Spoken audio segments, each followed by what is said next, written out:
I want to start with this plan you concocted to try to get everyone to vote for Devins. Heading into Tribal Council, what did you think your odds of survival were, and how much work did you actually put into that scheme?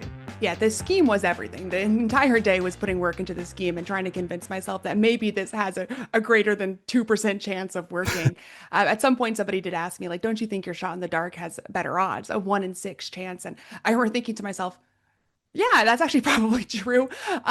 But I remember also thinking, like, I don't want to go out via a shot in the dark. I figured if this plan works, then I was playing a pretty messy, chaotic game to that point. Then maybe this helps me build some argument for why I deserve to be there at the end. I need to do something. And I thought to myself, I'd much rather go down swinging, fighting, doing everything I can to stay as opposed to just kind of passively being like, okay, well, let me take my 1 in 6 shot, which, if it had worked, I think maybe would have just bought me, one more week, so to speak.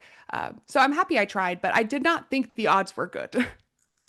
It was such a smart plan, though, and it could have worked. For a second there, I thought it did, right? I didn't know about the extra vote. So when the votes started to come in, I think you see it, I smile at Devins. I'm like, oh my gosh, did this crazy Hail Mary plan just work? And the moment Jeff goes, 1 vote left, I was like, oh no, okay. I knew it was my name that was being written down. I mean, Suri's not an idiot, right? She basically invented the split vote. So I remember thinking to myself, the chances of this working is pretty low.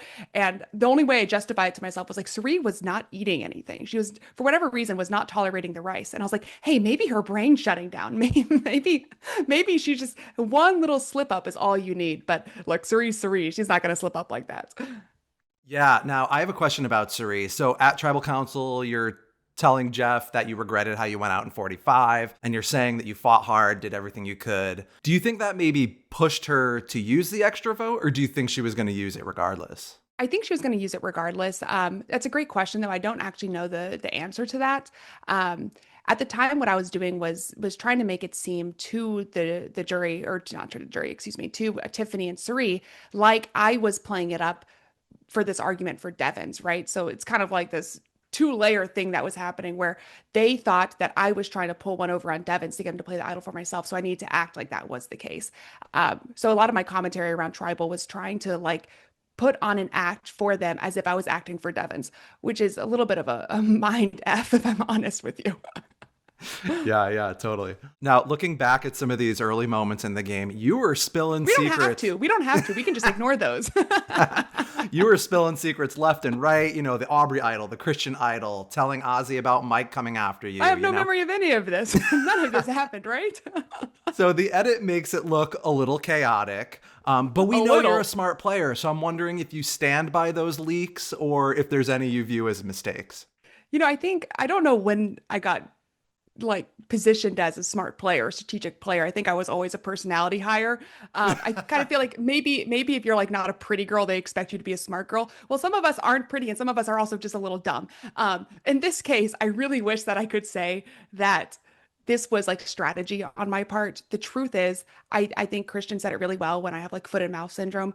I just verbally process things and I spit things out of my mouth before I even have the chance to think about them. I actually think that's probably the reason I got cast on Survivor in the first place. The TV producers said, "Oh man, this girl just can't help herself. She's got to say whatever crosses her mind and then regret it immediately," which I did with Bruce on 45. I wish I could say this strategy. It was not strategy. I feel I have so much regret around the harm that caused my allies and the people that I was working with. It's one thing when your mistakes hurt yourself, you can live with that because it's your own mistakes. But it's another thing when your mistakes hurt other people, and then trying to live with the pain that you caused somebody else who's trying to play a really good strategic game, and you're over here just being an absolute chaotic mess, throwing wrenches in all of their plans totally unintentionally.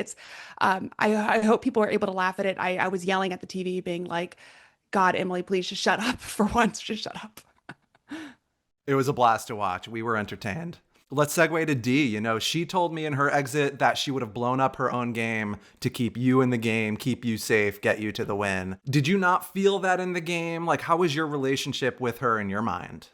No, and I really honestly flattered but shocked that she felt that way. Obviously I'm acquainted with her in real life. Like we've, went through this experience that was 45 together, and I love Dee as a person. She's a wonderful strategic player, and I really came into the game wanting to play with her, but I was not in the same mindset that I would throw away my game necessarily to help her get to the end. I was Mm. actually really afraid about making the same mistakes twice when it came to D because I knew how, like, she's a triple threat in every definition of the word.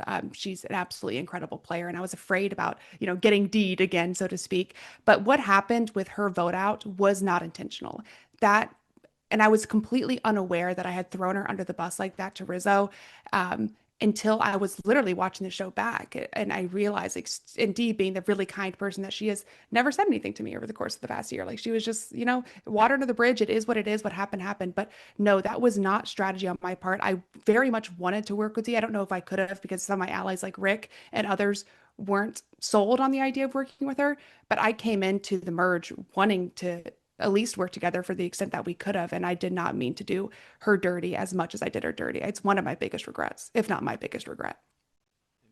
Now, the early portion of the season didn't quite show a lot of what the women were doing behind the scenes. So I'm wondering what wasn't shown that you were trying to pull off and do.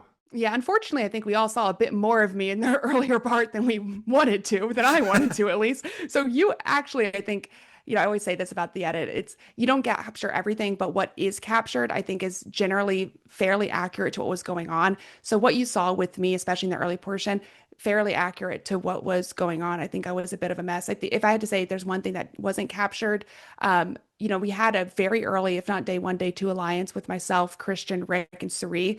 Called ourselves like the Seal of Four. I don't know, just stealing that from the Reba Four, I guess. But we had an alliance. That was my core alliance. I also had an individual relationship with Joe. So, that my mind, Joe was kind of like this optionality with this fifth. Maybe you didn't see as much. But I think part of the reason why I didn't see that is because Suri ends up being allied, as we can tell at this point, virtually with everybody. So if they try to show that, then it's going to be the Suri show. Now, Christian was one of your biggest allies out there.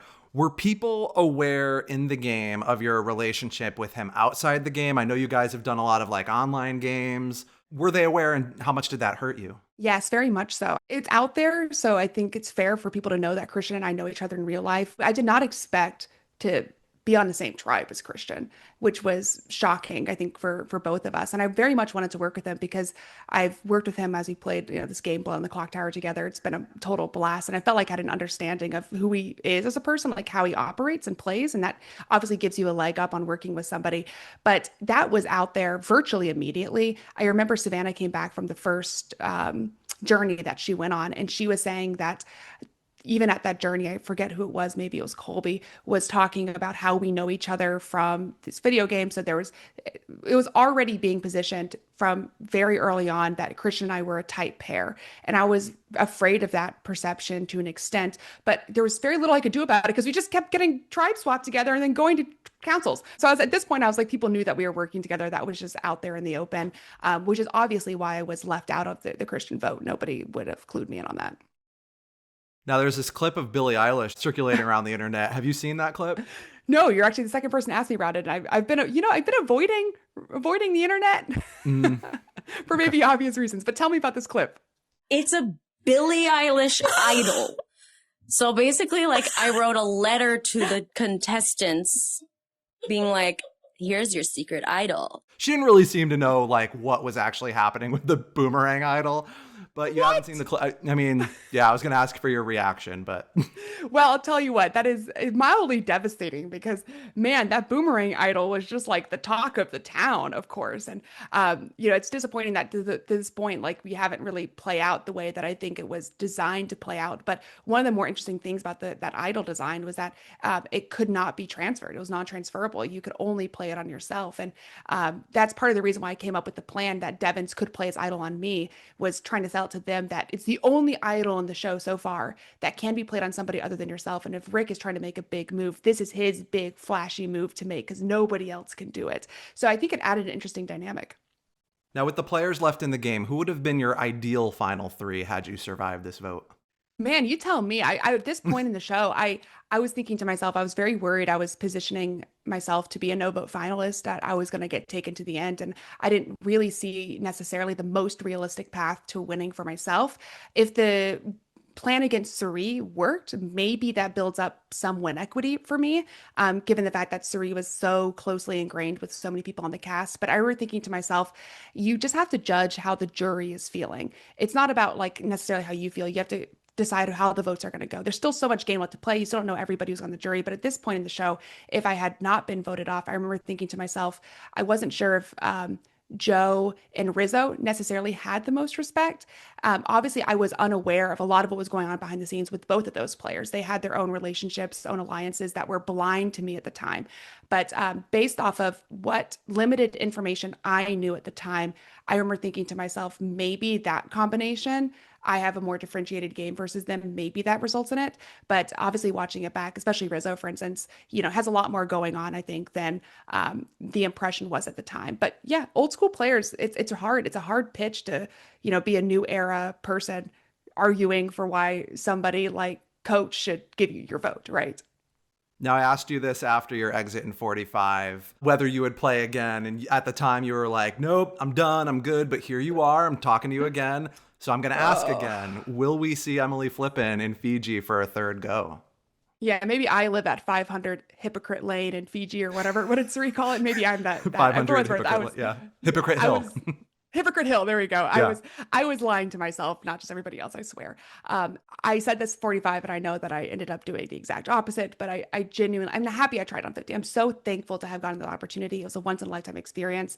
But I think I want to keep it that. I don't really have an interest in playing again. And I don't think the audience necessarily wants to see me do the exact same thing again, which is just likely what I would do, which is put my foot in my mouth, be a total absolute chaotic mess, blow up a bunch of people's games. Like that's not fun for me, for anybody else. So I'm flattered to have gotten an opportunity, but I think I will spare the audience from having to witness the absolute train wreck that would be a third season for me. Not that I would even be asked, but no, so I'm good.